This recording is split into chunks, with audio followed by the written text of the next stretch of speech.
C'est fait. Merci. D'accord. Merci beaucoup.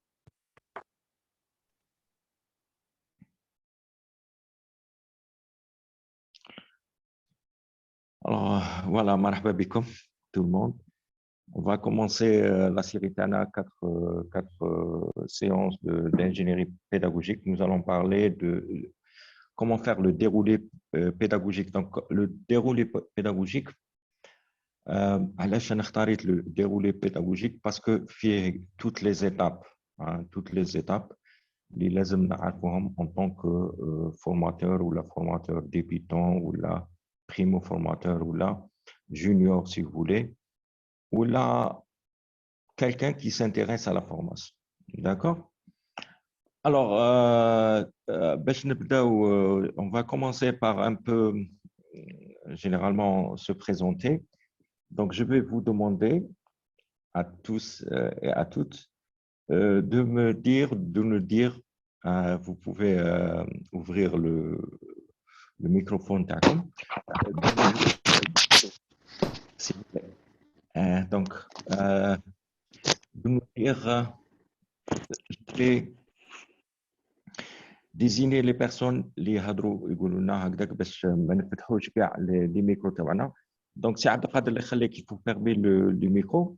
دونك اللي غادي نقول لو نون تاعو هو اللي يفتح, ولا غادي نقول لو نون تاعها هي اللي تفتح لو ميكرو تاعها. داكور سي سالمي عبد القادر. فوالا تري بيان. دونك غادي نبداو. يقولنا لو بلا بريفيري نتاعو دورون رمضان. سي كلير لا كيسيون. الوغ le plat préféré pendant Ramadan. On va commencer par c'est Fouad. تفضل سي فؤاد. C'est le Fouad. Bismillah, assalamu alaikum, صحة فطوركم. Merci pour cette initiative, encore une fois. Le plat préféré, c'est pas un plat, je pense, mais c'est le bourek. Le plat préféré, c'est un accessoire, je pense, ماشي plat. D'accord. D'accord. bourek بالحريرة ولا بشوربة ولا بحاجة. D'accord. بالحريرة. بالحريرة. Très bien Fouad, merci. يعطيك الصحة, je vous en prie. C'est Khaled. C'est Khaled. C'est Bahar Khaled. Salam alaikum. Salam alaikum. Merci encore une fois, Dr Hassani, pour cette initiative. Bon, pour moi, le plat préféré, c'est l'osban fait maison. Allah يبارك. Donc, à l'ancien qui m'a goulot. Donc, pour moi, voilà. الله يعطيك الصحة سي خالد. شكرا. يعطيك الصحة. لميا وران s'il vous plaît. Plat préféré تاعك تفضلي. Bonsoir tout le monde. Mon plat préféré, c'est pendant Ramadan, c'est la chourba, c'est le plat principal. Et tout au long de l'année, c'est peut-être c'est la chlita, comme on dit chez nous en Kabylie. Oui, c'est ça. La quoi? Chlita. Hamis. Hamis. Très bien, très bien. La Texaha. شكرا.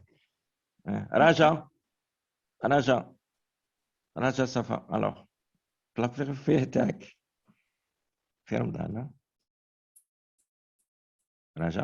Oui, salam alaikum. Alors, pour ma part, oui, vous m'entendez? Oui. Vous m'entendez? Oui. Sahaf Turkom. Et pour ma part, j'ai dit c'est le bourek aussi. Bourek, très bien. Oui, merci. Ok, Msahtek. Oui, ok. Merci. Ok. Fayrouz Talhi. Votre plat. Oui, allô? Oui. Allô, bonsoir, monsieur Hassani, bonsoir. Bonsoir tout le monde. Ça va, vous allez bien? Alhamdulillah. Alhamdulillah. Merci pour l'invitation, monsieur Hassani. Et ça me fait plaisir de vous voir parce que je suis en train de voir votre visage. Donc, c'est un plaisir pour moi. Alors, mon plat préféré, c'est shorba frik parce que nous avons fait parce que nous avons fait معروفين بالشوربة فريك. Alors, احنا عندنا الفريك وعندنا المرمز بالصيفية. Alors, c'est mon plat préféré. الله يبارك. Merci. الله يسلمك. Merci. فريال plat préféré تاعك. Oui, bonsoir, bonsoir tout le monde, ça va الله شوربة يسلمك. شوربة. شوربة oui. شوربة. الله يبارك في صحتك. سي عبد القادر سلمي. سي عبد القادر سلمي. السلام عليكم. ماشي سلام تمشي حساني بوغ لي سي كيما قال لك لي ويبينار اللي سون كونستركتيف اون بليس شي سهرات رمضانيه ان شاء الله قوتهم فيها بول سكي دي بلا سي علي عندي لي بلا عندي لا قلنا غير واحد عندي طاجين المشماش فوري بالكفته والسفيريه هادو زوج نبغي. ايوه الله يبارك الله يبارك مساحتك الله يبارك سعيد شكرا. Alors on va voir du côté Mohamed Rebiaï. Salam alaikum. Salam alaikum Mohamed. Merci beaucoup Monsieur Hassani pour l'invitation. مرحبا بك الله يخليك. Le plat préféré نقولوا الحريرة والبلا برقوق بالزبيب. اخويا حريره وطاجين حلو ها طاجين حلو بارك الله. الله يبارك. بصحتك ان توكا. شكون اللي بقى لنا حوريه قولي لنا حوريه بلا بريفيري تاعك. Bonsoir tout le monde. الله يسلمك. Alors, mon plat préféré pour Ramadan, c'est la pastela. Voilà. بستيلا الله يبارك. Voilà. الله يبارك فيكم. شكرا. يسلمك. Alors, est-ce que tout le monde est passé? Je ne sais pas. Est-ce que سمعنا tout le monde? سفيان قلت لنا سفيان. الو بونسوار. مساء الخير سفيان. صحفتكم. الله يسلمك. Bon, mon plat préféré, c'est tagine zitoun. طاجين زيتون. Voilà. الله يبارك فيك. مساحتك سي سفيان. مساحتك. مرحبا بك. الله يسلمك. مرحبا بك. الو شكون اللي بقى معنا؟ شكون اللي بقى معنا؟ ما قلناش.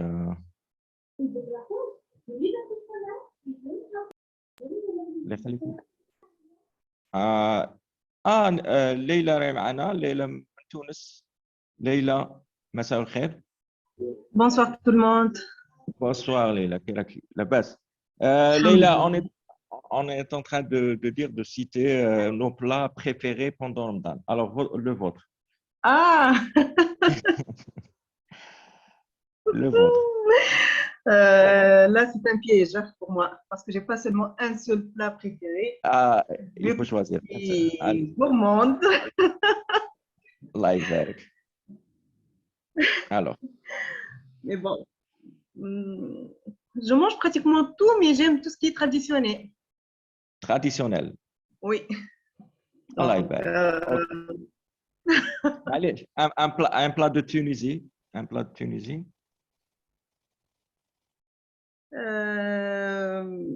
plat ما عرفتش تعرفوه الفرفيشه ولا كيما نقولوا كسكسي بالبسباس. الله يبارك الله يبارك. صحتك. مرحبا بك encore une fois Lila. مرحبا بك. يعيشك. Donc, je veux couper le son juste un petit moment, mais je suis toujours avec vous. D'accord. معنا aussi Nadia. Votre plat préféré, s'il vous plaît? Allô? Est-ce que vous m'entendez?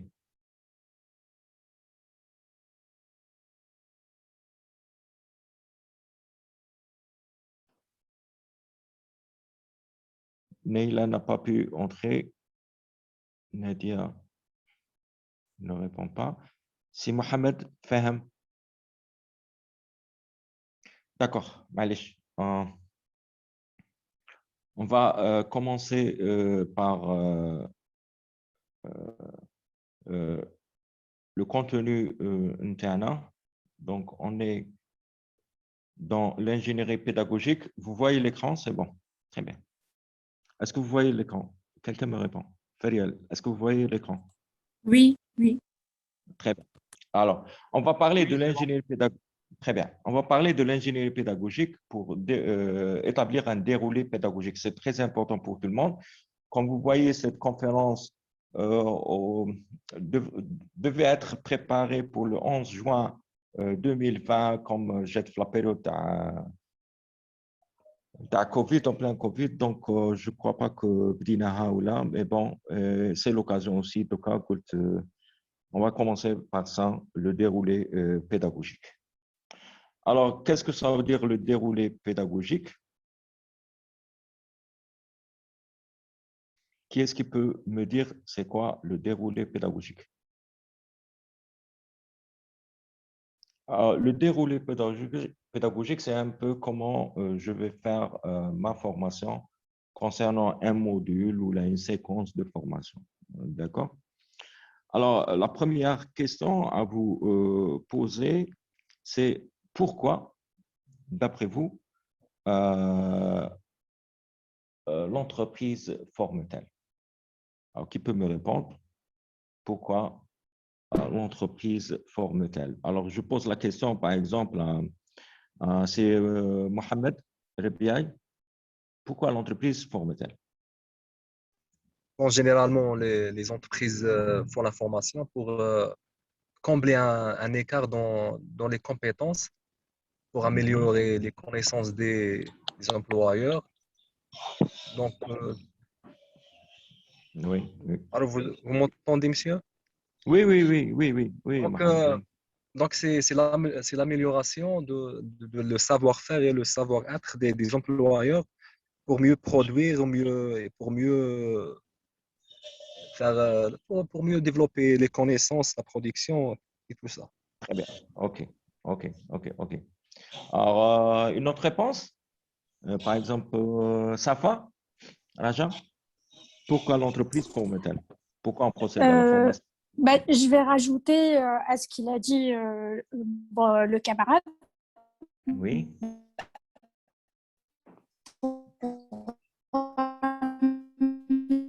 Améliorer la performance, par exemple, c'est-à-dire pour combler le... Allô, vous m'entendez? Oui. Oui, ça va. Oui. Alors, j'ai dit, oui, je reviens sur ce qu'il a dit mon camarade pour combler l'écart et améliorer la performance des employés pour fidéliser aussi les employés. La formation, je trouve que c'est quelque chose de très, très, très important et qu'on devrait plus la gérer autrement que sur, je pars sur un truc personnel de notre entreprise. Oui. Allô? Oui. C'est bon, ça va. C'est bon. Merci. OK. Alors, une autre personne, Fayrouz, par exemple, pourquoi l'entreprise forme-t-elle? Fayrouz, Talhit. Monsieur Hassani. Allô? Oui. Parce qu'il y a un problème du son, c'est pour ça que j'ai écrit, bon, on forme l'entreprise forme les employés, c'est afin de les motiver, bien sûr, pour améliorer les compétences des employés afin de réaliser ces objectifs. Voilà, ça c'est un résumé. Après, pour la formation. Merci. Alors, il y a trois choses.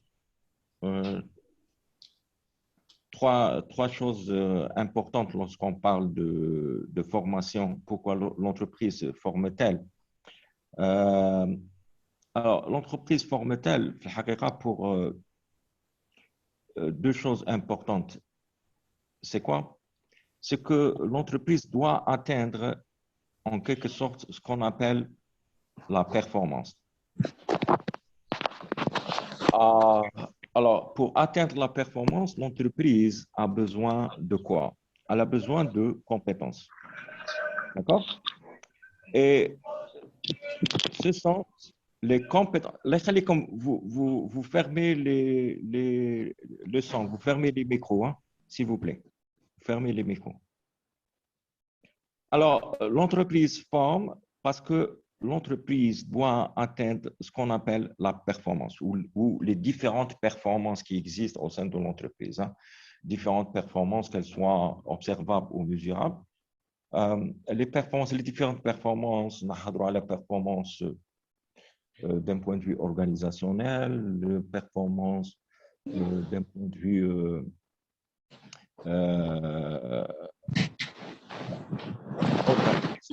financière, performance financière, performance économique, tous les types de performance. Il y en a 6 ou 7 types de performance. Allah khalikum, il faut fermer les micros. Allah khalikum, il faut les fermer. S'il vous plaît. Fermez le son. Je suis à l'aise. Alors, pour atteindre les performances, l'entreprise a besoin de compétences. Qu'elles soient des compétences à titre individuel ou des compétences à titre collectif.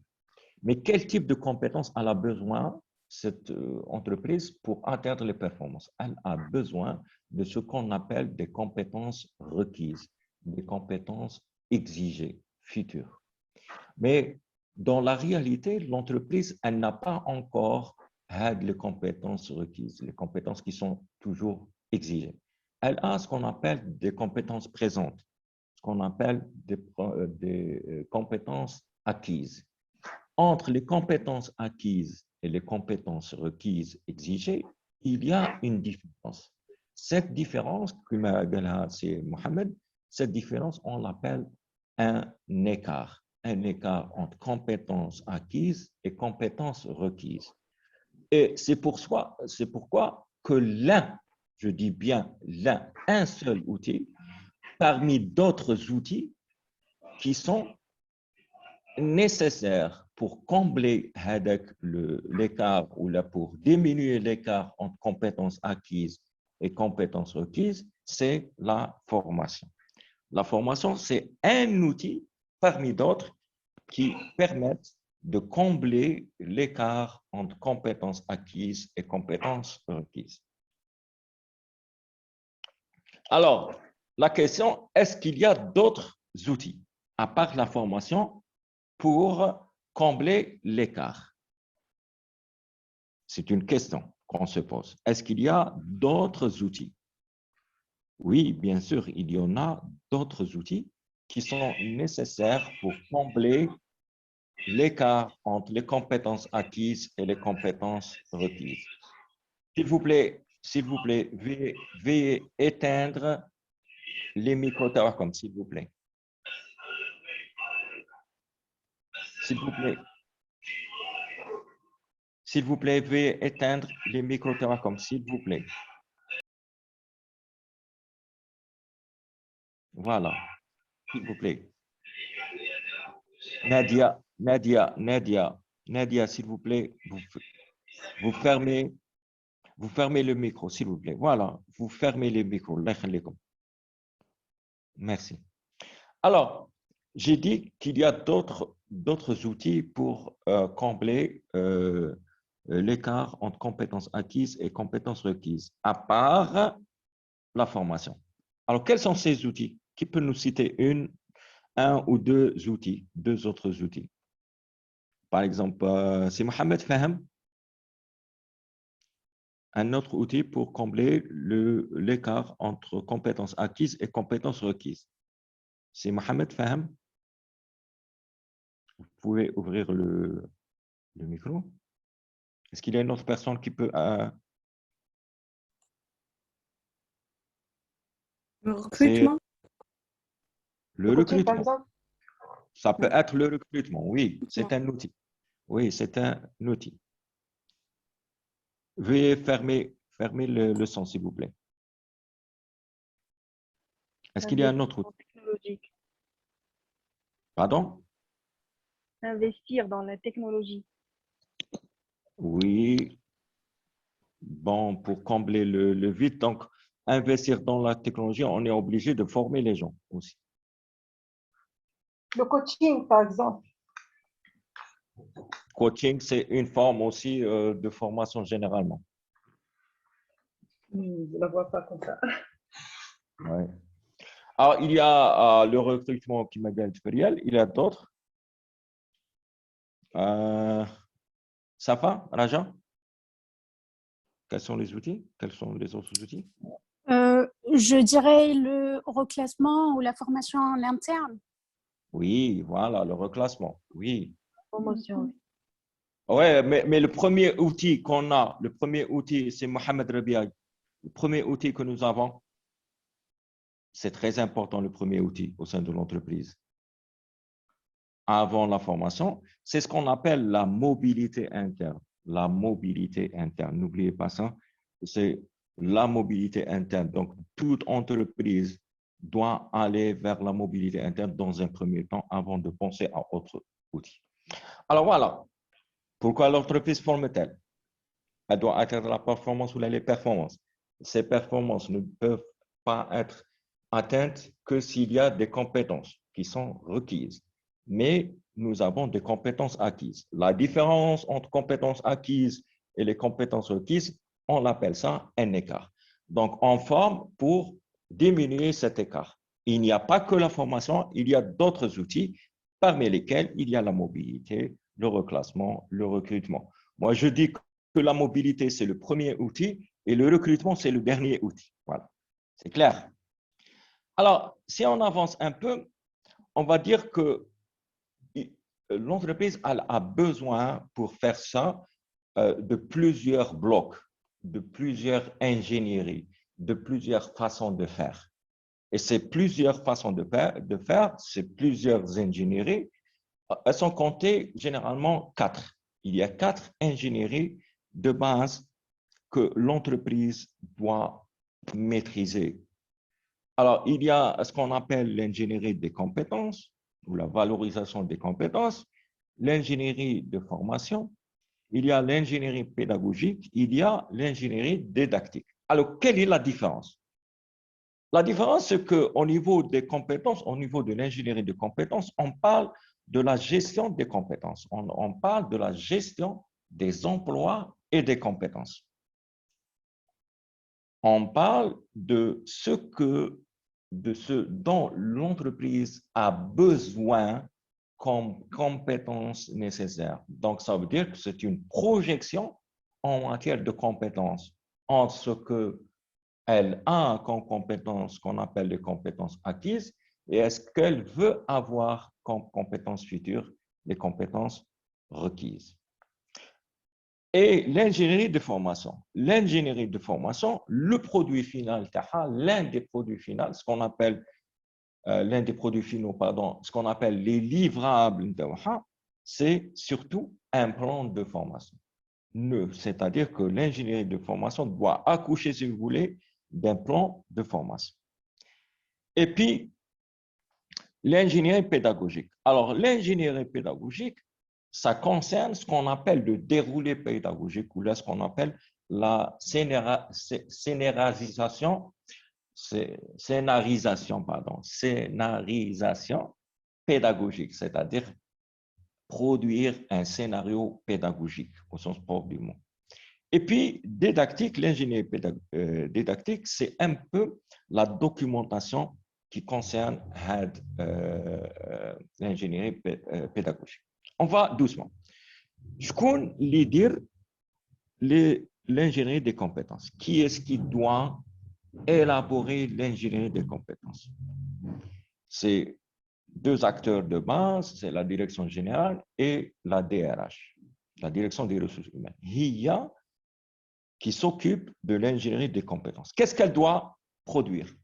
Elle doit produire tout ce qui est lié aux orientations de la GPEC, de la gestion prévisionnelle des emplois et des compétences. Alors, c'est quoi la GPEC? C'est quoi la GPEC? Comment on peut définir la GPEC? Qui est-ce qui peut me répondre? Mohamed Faham?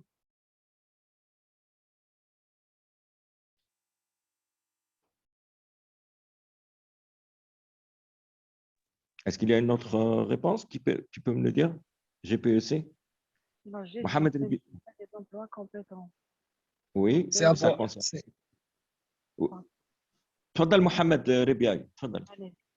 Donc, la GPEC, la gestion prévisionnelle des emplois et des compétences, bon, Oui. c'est l'entreprise doit avoir une vision sur les futurs postes ou une vision sur les changements des postes en termes de Très bien. compétences. Alors, maintenant, لازم نقلعوا من رسالة كلمة poste. C'est-à-dire que la GPEC, elle ne concerne pas les postes, elle concerne les compétences. D'accord? C'est clair. Mais l'un des outils à l'intérieur de la GPEC, c'est peut-être le nombre d'employés, ce qu'on appelle la pyramide des âges, etc. Mais le plus important, c'est quelles sont les compétences à fournir. Alors, le futur, c'est combien? Combien de temps? Donc, combien de temps? Dans un moyen terme ou un long terme. Combien? Combien? 5 ans. Moyen 5 terme. ans. Alors, c'est 5 ans, voilà. C'est 5 années. Alors, la GPEC, c'est une projection sur les 5 années à venir. Alors, elle est, si vous voulez, renouvelable, ou là, on peut la revoir pendant les 3 premières années. D'accord? Alors, ça permet d'avoir une vision sur les 5 années à venir sur les emplois et les compétences au sein de l'entreprise. C'est un livrable. Hein, c'est un livrable. Dans 5 ans, voilà comment on sera. Mais ce n'est pas dans 5 ans, l'année 2020 ou la 2021, c'est 2026. C'est aussi 2022, 2023, 24, 25, 26. Donc, on voit la topographie, si vous voulez, ou la cartographie de l'entreprise, comment elle sera. Dans 2022, comment elle sera l'entreprise. En 2023, comment elle sera. En 2024 aussi. Et maintenant, est-ce qu'on a acquis ou là, on va acquérir les compétences dont on aura besoin? On verra en fonction de l'état d'avancement. S'il y a des régulations, ou des règlements, ou des régler la machine au cours. Alors, nous devons travailler sur un outil de base lorsqu'on parle de GPEC. Sur quoi? Sur les besoins. De quoi l'entreprise a-t-elle besoin? Alors, d'après vous, les besoins, d'où est-ce que l'entreprise va les tirer? D'où est-ce que l'entreprise va tirer les besoins en compétences, bien sûr? D'où est-ce qu'elle va les tirer? D'après vous? Lamia? Sa stratégie, de la part de sa stratégie, par exemple, il y a un développement dans un secteur ou là, vers une vision bien précise, elle doit voir dans ces secteurs-là, par exemple la technologie, j'ai investi dans ce domaine-là, voilà, je vais investir dans cette compétence-là. Donc, je vais former. Alors, d'où est-ce qu'on tire de la vision ou de la stratégie? D'où est-ce qu'on tire de la stratégie? C'est selon les directives, par exemple. Est-ce que c'est seulement les directives? Est-ce que c'est seulement les directives? Khaled, d'où est-ce qu'on... Oui, Lamia, politique aussi. D'accord. Khaled, où est-ce qu'on peut tirer les besoins? Je dirais par rapport déjà les objectifs de l'entreprise en elle-même et par rapport aux moyens qu'elle a aussi. Donc, à tous les 2 points, je pense. Donc si on parle d'objectifs et moyens, on parle de quoi? On parle de quoi quand on dit moyens et objectifs? On parle de quoi? C'est Abdelkader. Moyens humains et le moyen financier. Moyens humains et moyens financiers. D'où est-ce qu'on tire ça? Qu'est-ce qu'elle doit avoir, l'entreprise? Qu'est-ce qu'elle doit avoir pour comprendre les besoins, pour voir la stratégie, le besoin? C'est Sofiane?